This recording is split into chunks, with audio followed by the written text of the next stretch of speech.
Hello everyone, my name is Udisha and welcome back to my channel Unreal Study. Today we are starting Unit 3, The Learner with Special Needs from the book BEGS 185, English Language Teaching. I have already covered Unit 1 and Unit 2 in my previous videos. If you have not watched them yet, the playlist link is in the description below and also at the end of this video. Do check them out for better clarity and continuity. This unit focuses on learners who have some special requirements in their language learning journey. So if you find this video helpful, give it a like, share and subscribe to my channel. So without any further delay, let's get started with the introduction. The learner with special needs. आपको इस unit के title से ही समझ में आ गया होगा कि हम यूनिट में उन बच्चों के बारे में बात करने वाले हैं जिनको लैंग्वेज रिलेटेड प्रॉब्लम होती है। हर क्लास में कुछ ऐसे बच्चे होते हैं जिनको लैंग्वेज से रिलेटेड लर्निंग प्रॉब्लम्स होती हैं। ये बच्चे फिजिकली डिसेबल्ड नहीं होते। यहाँ पे जो स्पेशल नीड्स की बात है ना, वो फिजिकल डिसेबल्ड बच्चों के लिए नहीं है। जिनको लैंग्वेज में प्रॉब्लम है उन बच्चों के लिए वर्ड यूज किया गया है। इनकी जो लर्निंग स्पीड होती है वो काफी स्लो होती है और इनको अक्सर स्लो लर्नर्स भी बोला जाता है। लेकिन ये इंटेलिजेंट भी हो सकते हैं क्योंकि उनका जो प्रॉब्लम होता है लैंग्वेज से रिलेटेड डिफिकल्टीज होते हैं। The learner with language problem. हर बच्चे को लैंग्वेज में डिफरेंट डिफरेंट प्रॉब्लम्स होती है। मतलब हर लर्निंग डिसेबल्ड बच्चा अलग होता है। उसके कुछ स्ट्रॉन्ग एरियाज होते हैं और कुछ वीक एरियाज भी होते हैं। टीचर्स को उनकी नीड्स को समझने के लिए उनको ऑब्जर्व करना चाहिए और उनके पेरेंट्स के साथ इंटरेक्ट करना चाहिए। इंक्लूसिव क्लासरूम में टीचर का रोल बहुत इंपॉर्टेंट होता है। हर बच्चे को उनके लेवल पे पढ़ाना होता है। टास्क ऐसे होने चाहिए जो उनके कॉन्फिडेंस और उनकी क्रिएटिविटी को बढ़ाए। हमें उनके स्ट्रेंथ और उनकी वीकनेसेस को नोट करना चाहिए। उनके बैकग्राउंड को, उनके एनवायरनमेंट को और उनकी हिस्ट्री जो है वो चेक करनी पड़ती है। उनके जो स्पेसिफिक स्किल है, यानी कि ऐसी कोई फील्ड जहाँ पे वो अच्छे हों, ठीक है, उन्हें भी एनालाइज करना पड़ता है। और कहीं वो स्ट्रगल कर रहे हो तो उसे भी एनालाइज करना पड़ता है। और एक प्रॉपर प्लान मेथड जो है वो निकालना चाहिए उन बच्चों के लिए और उस अकॉर्डिंगली एक्टिविटीज उन बच्चों को प्रोवाइड करनी चाहिए ताकि उनकी लैंग्वेज जर्नी में उन्हें हेल्प मिल सके। एक टीचर का क्या रोल होता है? एक टीचर का रोल होता है क्लास को इंक्लूसिव बनाना। क्लास में हर तरीके का लर्नर बैठा है, ठीक है। एक पूरी क्लास डाइवर्सिटी से भरी होती है। तो वहाँ पे ऐसे बच्चे भी होते हैं जो बिल्कुल नॉर्मल पेस पे पढ़ते हैं और ऐसे बच्चे भी होते हैं जो लर्निंग प्रॉब्लम से डील कर रहे होते हैं और उनकी जो स्पीड है वो दूसरे बच्चों से स्लो होती है। तो हमें क्या करना है? हमें उन बच्चों को अलाउ करना है कि वो अपनी खुद की स्पीड में पढ़ें। ऐसे टास्क जो है ऑर्गेनाइज कराने हैं जो सेल्फ लर्निंग और कॉन्फिडेंस को बिल्ड करें। बच्चे जो है वो ज़्यादा इंडिपेंडेंट और क्रिएटिव फील करें, ठीक है। और उसके साथ-साथ क्लास में जो बच्चे हैं वो दूसरे बच्चों के साथ भी जेलअप हो, मिक्सअप हो ताकि उनका सोशल और इमोशनल डेवलपमेंट भी हो सके। अब बात करते हैं कुछ बेसिक प्रिंसिपल्स की। मतलब टीचर जो है इन बच्चों को कैसे हेल्प कर सकते हैं। सबसे पहले है teach things that are meaningful. बच्चों को ऐसे टॉपिक्स पढ़ाए जाएँ जो उनकी रियल लाइफ से कनेक्टेड हो, ताकि वो उससे कनेक्ट कर सकें। जैसे कि उनके डेली रूटीन्स, उनकी फैमिली के बारे में, कुछ गेम्स रिलेटेड एग्जाम्पल, ये सब चीज़ें। सेकंड है build the learner self respect. क्या होता है कि जो बच्चे लर्निंग डिसेबल्ड होते हैं, वो अक्सर अपना कॉन्फिडेंस जो है वो बहुत ज़्यादा खो देते हैं। तो उनकी जो छोटी-छोटी प्रोग्रेस भी है अगर, तो उसे भी एप्रिशिएट किया जाए ताकि उनका जो सेल्फ रिस्पेक्ट या फिर कहें हम उनका एक तरीके से कॉन्फिडेंस भी वो भी बिल्ड हो। Teach at the students level. Her learner का अपना लर्निंग लेवल होता है। आपको उनकी कैपेबिलिटी समझकर उन्हीं के लेवल पर कंटेंट देना चाहिए। अगर वो फोर्थ क्लास में है लेकिन उनकी जो लैंग्वेज अंडरस्टैंडिंग है वो अभी भी सेकंड क्लास के लेवल पे ही है, तो वैसा कंटेंट दो जिससे वो समझ पाए और उनकी जो लर्निंग है वो उस क्लास के अकॉर्डिंग हो पाए। नेक्स्ट है कॉमन प्रॉब्लम एरियाज। मतलब कि स्टूडेंट को किन किन चीज़ों में दिक्कत आती है। सबसे पहले है लैंग्वेज। उन्हें लैंग्वेज समझने, बोलने या उसे यूज करने में दिक्कत होती है। दूसरा है परसेप्शन। जो चीज़ें वो देखते या सुनते हैं उन्हें एक्यूरेटली प्रोसेस नहीं कर पाते। तीसरा है रीडिंग। वर्ड्स पढ़ने में स्ट्रगल करते हैं। चौथा है राइटिंग। अपने थॉट्स को लिखने में, अपने थॉट्स को लिखकर एक्सप्रेस करने में उन्हें प्रॉब्लम होती है। फिफ्थ है स्पेलिंग। जो वर्ड्स हैं उनकी जो स्पेलिंग है वो उन्हें सही से लिखने में प्रॉब्लम होती है या फिर वो उसे याद नहीं कर पाते। तो ये ही कॉमन एरियाज हैं जहाँ पे एक बच्चे को प्रॉब्लम हो सकती है। नेक्स्ट है स्पीच एंड लैंग्वेज डिफिकल्टी। क्या होता है कि जो प्राइमरी स्कूल के बच्चे हैं उन्हें स्पीच और लैंग्वेज में प्रॉब्लम हो सकती है, ठीक है। दे में जस्ट बी डेवलपिंग स्लोली और दे में हैव फिजिकल और मेंटल चैलेंजेस। मतलब उस टाइम पे ही बच्चा लर्न कर रहा होता है तो हो सकता है कि उनकी जो लर्निंग है वो काफ़ी स्लो हो, या फिर वो किसी तरीके का फिजिकल या मेंटल चैलेंज जो है वो लर्निंग के टाइम पे फेस कर रहे हो, ठीक है। नॉर्मली 4 या 5 ईयर्स तक की एज में बच्चा जो है वो क्लियरली बोलना शुरू कर देता है, और 7 ईयर्स की एज तक जो है उसकी क्या क्या चीज़ें इंप्रूव हो जाती है, जैसे कि वो किसी डिफिकल्टी के बगैर जो है वो बोलता है, अपने थॉट्स को सेंटेंसेस में एक्सप्रेस करना सीख लेता है, टेंसेस का यूज करता है, या फिर नेगेटिव सेंटेंसेस को जो है वो करेक्टली बोलता है, ठीक है। अगर ये सब चीजें वो बच्चा नहीं कर पा रहा है, उसे नहीं हो रहा है, तो हो सकता है कि उसे स्पीच और लैंग्वेज रिलेटेड इश्यूज हो। The classification of speech and language problem. सबसे पहले तो हम डिफरेंस देख लेते हैं। स्पीच का मतलब होता है साउंड, यानी कि साउंड रिलेटेड प्रॉब्लम, और लैंग्वेज का मतलब होता है ग्रामर और वर्ड्स रिलेटेड प्रॉब्लम। तो ये जो प्रॉब्लम है यूजुअली 3 वेज में डिवाइडेड है। सबसे पहले है रिसेप्टिव डिफिकल्टी। इसमें क्या होता है कि सुनने और समझने में प्रॉब्लम होती है, ठीक है। साउंड्स को सुनने और समझने में प्रॉब्लम होती है।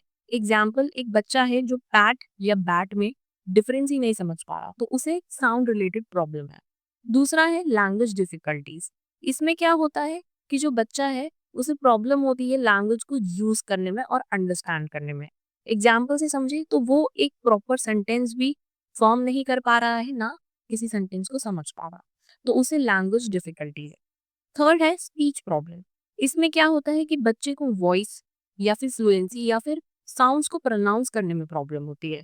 एग्जाम्पल से समझे तो हो सकता है कि बच्चा रैबिट को वैबिट प्रोनाउंस करे, ठीक है। तो इसका मतलब उसे प्रोनाउंसिंग रिलेटेड प्रॉब्लम है। So next point is difficulties in auditory discrimination. मतलब जो बच्चा है अलग अलग साउंड्स को पहचान नहीं पाता। ये प्रॉब्लम तब होती है जब बच्चा एक साउंड को दूसरे साउंड से अलग नहीं कर पाता। एग्जाम्पल से समझे, अगर बच्चा पैक की जगह बैक बोलता है तो इसका मतलब है कि उसे पी और बी के साउंड में फर्क ही नहीं समझ आ रहा है। इसमें इंपॉर्टेंट चीज क्या है, children with this problem may not be able to read well. ऐसे बच्चों को रीडिंग में प्रॉब्लम आती है क्योंकि वो साउंड्स को कंफ्यूज करते हैं। They may hear the sound but still say it wrong. बच्चा जो है वो सही साउंड सुन तो लेता है लेकिन फिर भी गलत ही बोलता है, जैसे कि हो सकता है वो डॉग को टॉक बोल रहे।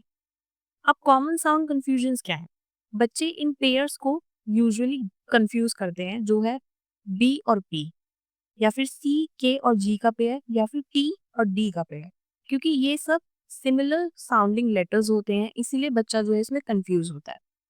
अब क्या रीजन है इसका, इसका रीजन ये हो सकता है डेवलपमेंट डिले, यानी कि बच्चे का लैंग्वेज या स्पीच डेवलपमेंट जो है वो स्लो हो सकता है।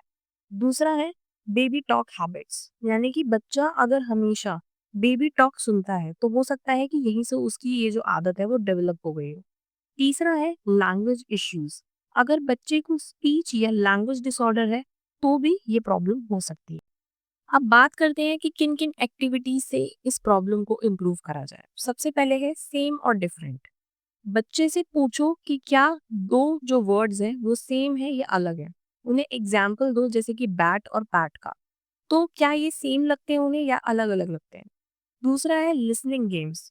साउंड सीक्वेंस जो है वो बच्चों को सुनाओ और उनसे रिपीट करवाओ। जैसे हम एग्जाम्पल देखें तो टा डा टा, तो बच्चे क्या है इसे बार बार रिपीट करेंगे तो इस पैटर्न को समझ पाएंगे। नेक्स्ट है राइमिंग गेम्स।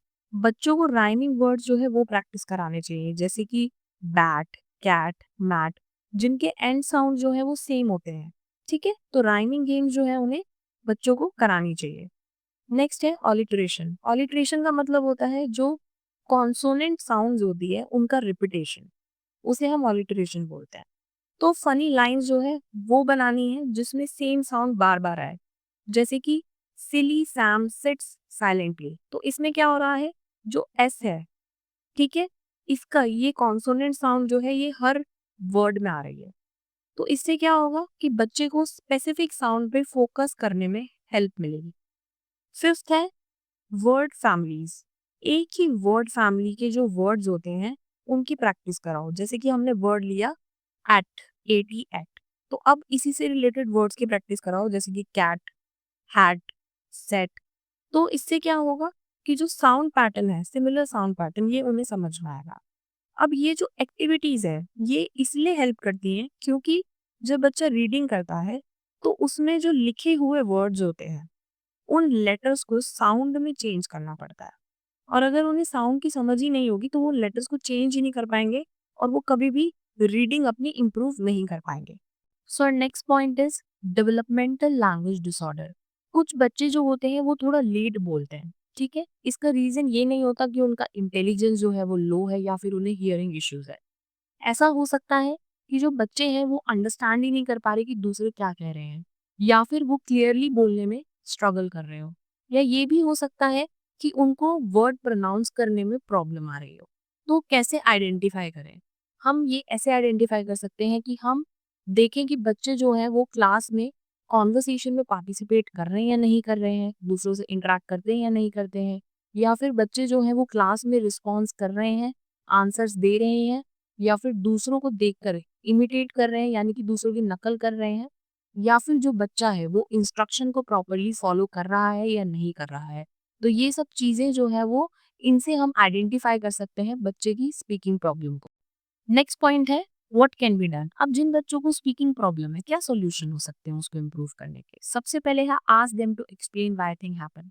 बच्चे को कोई भी सिचुएशन दो, कोई भी उनकी रियल लाइफ रिलेटेड जो है वो सिचुएशन दो, और उनसे पूछो कि ऐसा क्यों हुआ। इससे क्या होगा कि उनकी थिंकिंग और स्पीकिंग दोनों एबिलिटीज डेवलप होंगी। नेक्स्ट है use imaginative games like role play. ऐसे गेम्स खिलाओ जिसमें बच्चा किसी और की एक्टिंग करे, जैसे कि डॉक्टर पेशेंट की एक्टिंग या टीचर स्टूडेंट की एक्टिंग। इससे उनकी लैंग्वेज और इमेजिनेशन दोनों स्ट्रांग होगी। थर्ड है encourage questions and give proper answer. बच्चे जब सवाल पूछे तो उनको एनकरेज करो और क्लियरली उन्हें जवाब दो। उनका जो कॉन्फिडेंस है इससे वो भी बढ़ेगा और वो नए वर्ड से फैमिलियर होंगे। उसके बाद है talk using different types of words and expression. रोज की कॉन्वर्सेशन में न्यू न्यू वर्ड्स और फ्रेजेस यूज करो, जैसे कि एग्जाम्पल ली तो आई एम टायर्ड की जगह आई एम एग्जॉस्टेड कहना। तो इससे क्या होगी, उनकी जो वोकैबुलरी है वो भी नेचुरली ग्रो करेगी। नेक्स्ट पॉइंट है स्पीच प्रॉब्लम्स। कुछ बच्चों को बोलने में प्रॉब्लम होती है, इसमें आता है सबसे पहले वॉइस प्रॉब्लम। कुछ बच्चे जो हैं या तो वो बहुत ज्यादा धीरे बोलते हैं या फिर बहुत ज्यादा तेज बोलते हैं, या फिर कुछ बच्चे हैं जो नाक से बोलते हैं, जिसे हम बोलते हैं नेजल टोन। जैसे लगता है कि उनकी जो आवाज है वो नॉर्मल नहीं है। दूसरा है आर्टिकुलेशन प्रॉब्लम। ये तब होता है जब बच्चा वर्ड्स को गलत तरीके से बोलता है, जैसे कि वो रैबिट को वैबिट बोलेगा, यानी कि उसे साउंड जो है वो क्लियर नहीं है अभी भी। तीसरा है स्कैमरिंग या फिर स्लटरिंग। इसमें बच्चा वर्ड्स को या फिर साउंड्स को बार बार रिपीट करता है। ये एक कॉमन स्पीच डिसऑर्डर है। अब क्या रीजन हो सकता है, ऐसा क्यों होता है? सबसे पहला रीजन फिजिकल हो सकता है, फिजिकल रीजन, जैसे कि या तो उन्हें अस्थमा हो या फिर उन्हें थ्रॉट इश्यूज हो। दूसरा जो है उन्हें इमोशनल स्ट्रेस भी हो सकता है, किसी तरीके की टेंशन या एंजाइटी। ठीक है, तो ये कुछ रीजन है स्पीच प्रॉब्लम।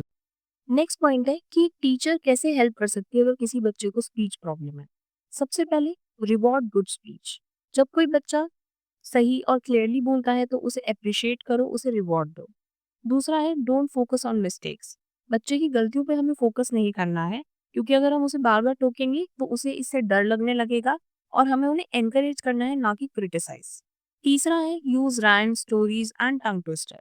हमें बच्चों को जो पोयम है और जो स्टोरीज है उनका बहुत यूनिक वे में यूज करके उन्हें पढ़ाना है, और ऐसे टंग ट्विस्टर सेंटेंसेस यूज करने हैं, जैसे कि for example she sales sea shells.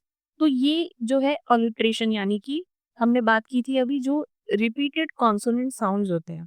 ठीक है, तो हमें इसमें दिख रहा है शी सेल्स सी शेल, तो इसमें क्या है, कॉन्सोनेंट साउंड बार बार रिपीट हो रही है, तो हमें ऐसे टंग ट्विस्टर सेंटेंसेस का यूज करना है। इसमें क्या होता है कि बच्चों को ऐसे सेंटेंसेस बोलने में बहुत ज्यादा मजा आता है और उनकी जो फ्लुएंसी है वो भी इम्प्रूव होती है।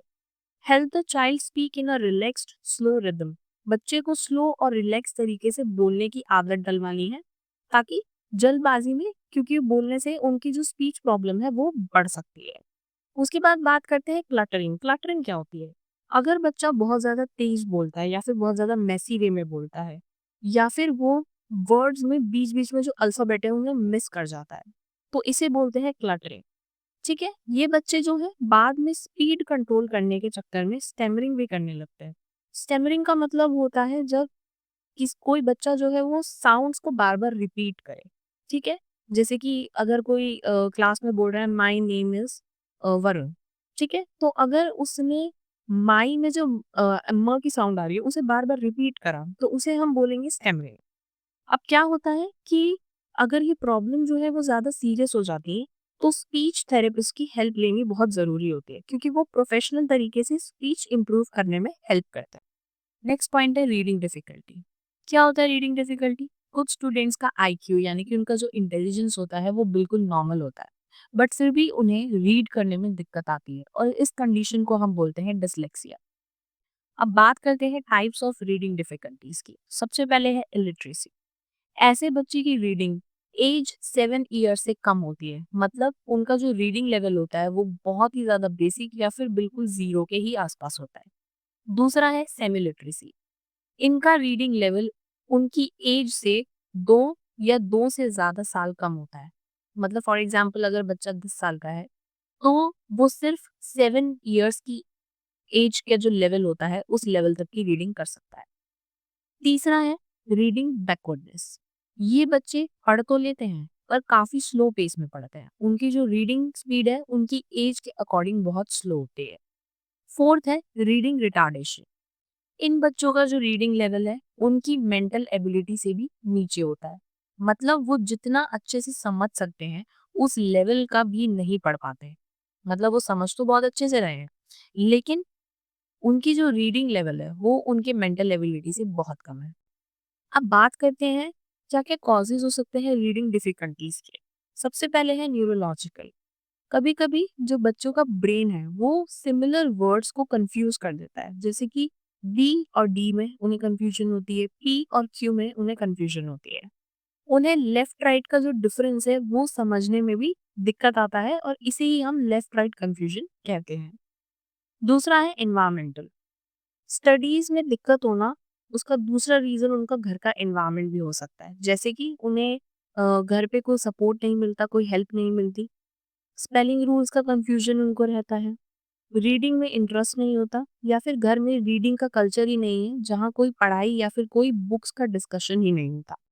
अब बात कर लेते हैं कुछ स्पेसिफिक रीडिंग डिफिकल्टीज की और क्या रेमेडीज हो सकती है उसकी। सबसे पहले है विजुअल मोटर डिफिकल्टी। ये उन बच्चों में होती है जो ढंग से देख नहीं पाते या फिर लेटर को ढंग से राइट नहीं कर पाते, गलत लेटर्स लिख देते हैं, जैसे कि बर्न को ब्रन लिख देंगे, लाइन स्किप कर देते हैं बीच में और दो वर्ड्स को आपस में जोड़ देते हैं। मान लीजिए अगर कोई वर्ड जैसे कि दिस और इज है तो दिस और इज के बीच में गैप होना चाहिए, बट ये क्या करते हैं ये दोनों को आपस में मिला देते हैं।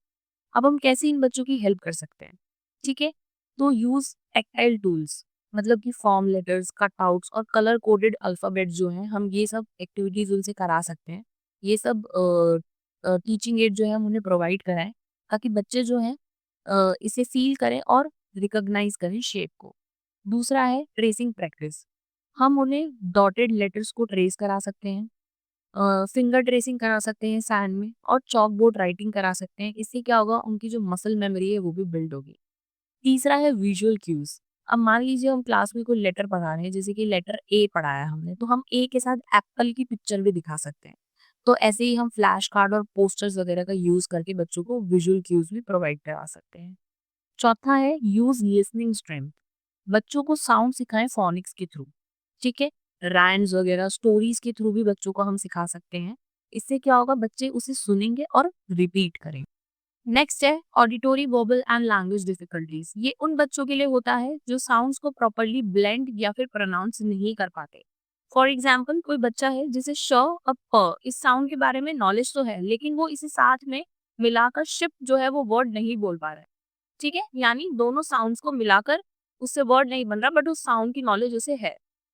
तो हम इन बच्चों की कैसे हेल्प कर सकते हैं? जैसे कि हमने क्लास में भी अगर हम स्कूल टाइम में भी हमने सुना होगा कि टीचर बोलती थी रीड अलाउड, मतलब जोर जोर से पढ़ना है। ठीक है, तो यहाँ सबसे पहली हेल्प ये हो सकती है। दूसरा है राइम्स, वर्ड्स गेम और साउंड पैटर्न जो है हम बच्चों को सिखाएं, यानी कि फन लर्निंग के थ्रू उनको हेल्प की जाए। तीसरा है प्लास्टिक लेटर्स, पिक्चर मैचिंग और रिदम गेम्स का यूज करके उन्हें इंटरैक्टिव लर्निंग जो है वो हम प्रोवाइड करें। ये सब टेक्निक्स उनके लैंग्वेज और साउंड ब्लेंडिंग स्किल्स को इम्प्रूव करने में हेल्प करे। नेक्स्ट है problems with higher order reading skills. कुछ बच्चे रीडिंग में गेस वर्क और कॉन्टेक्स्ट पर ज्यादा डिपेंड करते हैं, यानी कि उनका जो ध्यान है वो गेस वर्क और कॉन्टेक्स्ट पे ज्यादा होता है रीड करते टाइम। इस वजह से वो कुछ कॉमन मिस्टेक्स करते हैं। सबसे पहली है ग्राफोफोनिक, यानी साउंड एंड लेटर में कंफ्यूजन। वो बेटर को बटर पढ़ लेंगे, ठीक है, यानी कि सिमिलर साउंड वाले वर्ड्स में उनको कंफ्यूजन रहती है। दूसरा है सिंटैक्टिक, यानी कि ग्रामर या फिर सेंटेंस स्ट्रक्चर रिलेटेड प्रॉब्लम। इसमें क्या हो सकता है कि बच्चे जो है, मान लीजिए एग्जाम्पल समझे कि वो ही गोइंग टू स्कूल बोले, लेकिन होना क्या चाहिए he is going to school, but उन्हें क्योंकि ग्रामर में प्रॉब्लम है, वो ढंग से अभी ग्रामर नहीं समझते हैं या फिर उन्हें सेंटेंस स्ट्रक्चर में कंफ्यूजन है, इसीलिए उन्होंने ही गोइंग टू स्कूल बोल दिया instead of he is going to school. तीसरा है सिमेंटिक, यानी कि मीनिंग रिलेटेड कंफ्यूजन। इसमें क्या है, बच्चे जो है वो होम्स को हाउसेस बोल देते हैं, मतलब कि सिमिलर मीनिंग वाले वर्ड्स को जो है वो इंटरचेंज कर देता है। अब इसकी क्या रेमेडी हो सकती है? सबसे पहले हो सकता है कि उनसे डिफरेंट टेक्स्ट जो है वो पढ़वाए जाए, जैसे कि राइम, स्टोरीज, फैक्ट्स, ताकि वोकैबुलरी और कॉन्टेक्स्ट दोनों का जो सेंस है वो उनमें डेवलप हो। दूसरा हो सकता है क्लॉज एक्सरसाइज, यानी कि fill in the blanks type of questions जो होते हैं, ऐसी एक्सरसाइजेज उनसे कराई जाए ताकि वो कॉन्टेक्स्ट का यूज करके करेक्ट वर्ड चूज करें। ये मेथड्स उनकी कॉम्प्रिहेंशन और रीडिंग एक्यूरेसी को इम्प्रूव करेंगे। नेक्स्ट है डिफिकल्टीज विद राइटिंग, यानी लिखने में जो प्रॉब्लम्स आती हैं। राइटिंग एक कॉम्प्लेक्स एक्टिविटी है जिसमें काफी सारी स्किल्स कॉम्बिनेशन चाहिए होती है। तो कौन कौन सी स्किल्स इन्वॉल्व होती हैं? सबसे पहले सिलेक्शन ऑफ आइडियाज, मतलब क्या लिखना है पहले ये डिसाइड करना है। सेकेंड है आइडियाज को वर्ड्स और सेंटेंस में एक्सप्रेस करना। थर्ड है मैकेनिक्स ऑफ राइटिंग, यानी कि hand writing, spelling, format etcetera. और फोर्थ है मोटर स्किल, जैसे कि लेटर्स बनाना, लिखना मतलब हैंड रिटन या फिर टाइप करना मतलब कंप्यूटर पे। ये सब फिजिकल एबिलिटी जो है वो मोटर स्किल्स में आती है।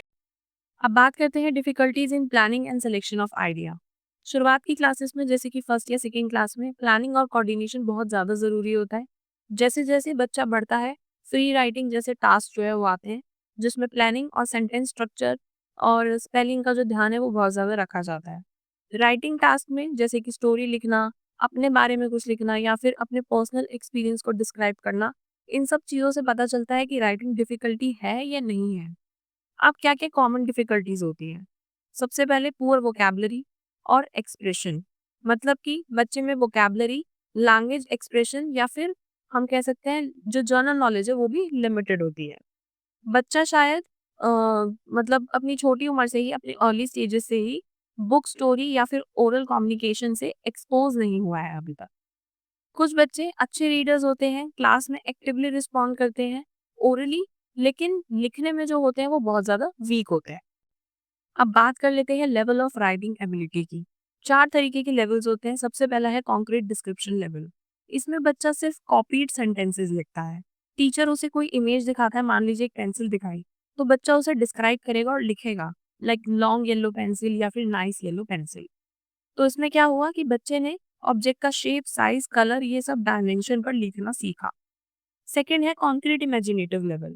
इसमें क्या होता है, बच्चा जो है वो प्रॉपर इमेजिनेशन यूज करता है, मतलब पहले वो फ्रेजेस को ओरली बोलेगा, बाद में उसे लिखेगा। टीचर जो है उसे कुछ पिक्चर्स दिखाते हैं और पूछते हैं कि इस पिक्चर में क्या हो रहा है, आगे क्या होगा, या फिर अगर पिक्चर में कोई पर्सन है तो वो क्या फील कर रहा है। तो बच्चा जो है वो पास्ट और फ्यूचर इवेंट्स जो है उसे इमेजिन करके लिखता है। थर्ड है एब्स्ट्रैक्ट डिस्क्रिप्टिव लेवल। इसमें बच्चा जो है वो थोड़े लॉन्ग टेक्स्ट लिखता है, मतलब एक शॉर्ट प्ले टाइप का आप समझ लीजिए। पिक्चर जो है, पिक्चर सीक्वेंस जो है वो अ, बच्चों को जो है वो स्टोरी लिखना होता है उस पे। जैसे कि उन्हें 3-4 पिक्चर्स दिखाए, उस पे उन्होंने स्टोरी लिखी, कुछ कैरेक्टर्स बनाए, कुछ फीचर्स बताए, ठीक है? तो इसमें क्या हुआ कि बच्चे ने एक शॉर्ट प्ले लिखा। अब फोर्थ है एब्स्ट्रैक्ट इमेजिनेटिव लेवल। ये थोड़ा एडवांस लेवल होता है, सिर्फ कुछ ही प्राइमरी स्टूडेंट्स जो हैं वो इसे अटेन कर पाते हैं, जिसमें बच्चा खुद से स्टोरी प्लॉट बनाता है, अपने कैरेक्टर्स क्रिएट करता है, कुछ इंटरेस्टिंग नरेशंस जो है वो देता है। और इन स्टोरी में क्या-क्या होना चाहिए, जैसे कि एक इमेजिनेटिव सेटिंग होगी, एक सीक्वेंस प्लॉट होगा, एक मीनिंगफुल मैसेज होगा, या फिर इस मीनिंगफुल मैसेज को मोरल ऑफ द स्टोरी भी बोलते हैं। नेक्स्ट राइटिंग डिफिकल्टी है हमारी डिफिकल्टी विद ग्रामेटिकल स्ट्रक्चर। बच्चों को सही सेंटेंस बनाना जो है वो मुश्किल लगता है इसमें, वो ग्रामर के रूल्स या फिर जो सेंटेंस का प्रॉपर स्ट्रक्चर है उसे समझ ही नहीं पाते। अब क्या-क्या एक्टिविटीज़ है जो उनकी हेल्प कर सकती हैं? सबसे पहले है उन्हें सेंटेंस शुरू करने वाले वर्ड्स देना। इन्हें हम कहते हैं सेंटेंस स्टार्टर। मतलब आपने सेंटेंस लिखा, उसमें स्टार्टिंग के कुछ वर्ड्स नहीं लिखे, तो वो बच्चे उसे फिल करेंगे। या फिर उन्हें सेंटेंस कंप्लीट करने वाला टास्क देना। मतलब आपने आगे का तो लिख दिया पूरा सेंटेंस स्ट्रक्चर में, अब बच्चा जो है पीछे का सिर्फ सेंटेंस कंप्लीशन के लिए वर्ड लिखेगा। कहानी के पार्ट जो है पहले ओरली यानी कि बोलकर डिस्कस करना, फिर लिखने के लिए कहना बच्चों को। उसके बाद डायलॉग्स या फिर ब्लैंक कॉमिक स्ट्रिप्स यूज करना जहां बच्चे खुद वर्ड्स भर सके। नेक्स्ट एक और प्रॉब्लम है डिफिकल्टी विद हैंड राइटिंग। कुछ बच्चों को मसल मूवमेंट में प्रॉब्लम होती है, इसलिए उनकी हैंड राइटिंग ठीक नहीं होती, या फिर कुछ बच्चों का हैंड आई कोऑर्डिनेशन जो होता है वो ठीक नहीं होता, जिस वजह से उनकी हैंड राइटिंग पे थोड़ा असर पड़ता है। ठीक है। अब कॉमन मिस्टेक्स क्या होती हैं उनसे इसमें? सबसे पहले रिवर्स लेटर। वो जो है किसी भी लेटर को उल्टा लिख देते हैं, जैसे कि हो सकता है उन्होंने डॉग्स को बॉग्स लिख दिया, ठीक है, यानी कि बी लगा दिया डी की जगह। मिसिंग लेटर हो सकता है वो लिखते टाइम कोई लेटर जो है वो उस वर्ड में छोड़ दें, जैसे कि उन्होंने किटन में डबल टी की जगह एक सिंगल टी ही लगाया। थर्ड है ओवर राइटिंग। हो सकता है वो किसी एक ही वर्ड को बार बार लिखें, जैसे कि बनाना में एन ए लास्ट में जो है वो ज्यादा बार लिख दें, तो ये क्या हुआ? ओवर राइटिंग का पार्ट हो। अब बात करते हैं कि जिन बच्चों को राइटिंग डिफिकल्टीज है हम उनकी कैसे हेल्प कर सकते हैं। सबसे पहले है प्री राइटिंग पैटर्न्स। जब बच्चा लिखना सीखने से पहले ही स्ट्रगल कर रहा होता है, तो हमें उसकी राइटिंग के लिए हैंड की जो मूवमेंट है उसे स्ट्रॉन्ग करना पड़ता है। ठीक है, तो इसके लिए हम सर्कल ट्रेस करवाना, स्लैंटिंग लाइन, जिगजैग पैटर्न या फिर एयर राइटिंग, जो हवा में फिंगर से लेटर्स बनाते हैं ना उसे कहते हैं एयर राइटिंग। ये सब चीजें उनको जो है वो करवा सकते हैं। इन एक्सरसाइजेस से उनके जो मसल है वो कंट्रोल और हैंड आई कोऑर्डिनेशन जो है वो स्ट्रॉन्ग होता है। सेकंड है large to small writing exercises. जब बच्चा राइटिंग करना सीख ही रहा होता है, तो हम क्या कर सकते हैं, उन्हें चार्ट पेपर प्रोवाइड कराएं जिसमें वो थोड़े बड़े बड़े जो है वो लेटर्स लिख सकें, और उसके बाद उनको धीरे धीरे करके हम नोटबुक्स पे शिफ्ट करें, जिसमें वो नोटबुक के अंदर स्मॉल लेटर्स जो है वो लिख पाए। ठीक है। इससे क्या होगा, जो उनका जो कंट्रोल और एक्यूरेसी है वो इम्प्रूव होगी। उसके बाद है फेल्ट टिप पेन्स या फिर 3D लेटर्स का यूज। कुछ बच्चों को नॉर्मल पेन या पेंसिल से लिखने में प्रॉब्लम होती है, इसलिए हम उनके लिए फेल्ट टिप पेन्स यूज कर सकते हैं। ये जो पेन होते हैं ये थोड़े सॉफ्ट और स्मूथ होते हैं, इनसे स्मूथली लिखा जाता है, तो ये हेल्पफुल रहेंगे। या फिर 3D लेटर्स जो जिन्हें बच्चा जो है वो टच करके फील कर सकता है, या फिर सैंड पेपर लेटर्स हो सकते हैं। उनको क्या होगा, इससे शेप समझने में हेल्प मिलेगी। और फोर्थ, कंसिस्टेंट हैंडराइटिंग स्टाइल। ठीक है, हर बच्चे का एक कंसिस्टेंट हैंडराइटिंग स्टाइल होना चाहिए, या तो वो मैन्यूस्क्रिप्ट में यानी कि जो लेटर्स होते हैं नॉर्मल ए बी सी, ठीक है, उसमें लिखे, या फिर कर्सिव लेटर्स में लिखे। ये जो स्टाइल है ये चेंज करने से बहुत ज्यादा कंफ्यूजन होती है बच्चों में। एक ही स्टाइल प्रैक्टिस करवाने से राइटिंग जो है वो इम्प्रूव होती है। Now come to the conclusion. तो इस यूनिट में हमने यही समझा कि कैसे हम उन बच्चों की हेल्प कर सकते हैं जिन्हें लैंग्वेज रिलेटेड प्रॉब्लम है, कैसे उन्हें आइडेंटिफाई करें, कैसे अंडरस्टैंड करें, क्या सपोर्ट उन्हें प्रोवाइड करें। ये प्रॉब्लम स्पीकिंग में भी हो सकती है, रीडिंग में भी हो सकती है, राइटिंग में भी हो सकती है, और लैंग्वेज की अंडरस्टैंडिंग में भी हो सकती है। और एक टीचर का यही रोल होता है कि बच्चों के इन स्ट्रगल को नोटिस करें, उन्हें आइडेंटिफाई करें, बच्चों को रेमेडियल मेजर्स प्रोवाइड कराएं, और बच्चों के अंदर जो है वो एक कॉन्फिडेंस बूस्ट करें। और उन्हें जिस भी स्पीड में पढ़ना है, चाहे वो स्लो लर्नर ही है, उनको ऐसा इन्वायरमेंट प्रोवाइड करा जाए कि वो अपनी ही स्पीड में पढ़ पाएं। और अगर उन्हें ये राइट सपोर्ट मिलता है तो ऐसे बच्चे भी आगे चल के सक्सीड हो पाते हैं और क्लास में इंक्लूडेड फील करते हैं। So that's all for today's video. I have now completed Unit 3, The Learner with Special Needs, from the book BEGS 185 English Language Teaching. If you have not watched Unit 1 and Unit 2 yet, the playlist link is in the description below. Do check it out for better clarity and continuity. I have also uploaded the PDF notes of this unit on my Telegram channel. The link to the channel is in the description, so make sure to check it out and prepare well for your exams. If you found this video helpful, do give it a like, share, and subscribe to my channel. Also hit the bell icon so you never miss any update. Your like and subscription really motivates me and keeps me bringing more such content for you. So I'll see you in the next video with another interesting topic. Till then, stay tuned, keep learning, and keep growing. Thanks for watching. Bye bye.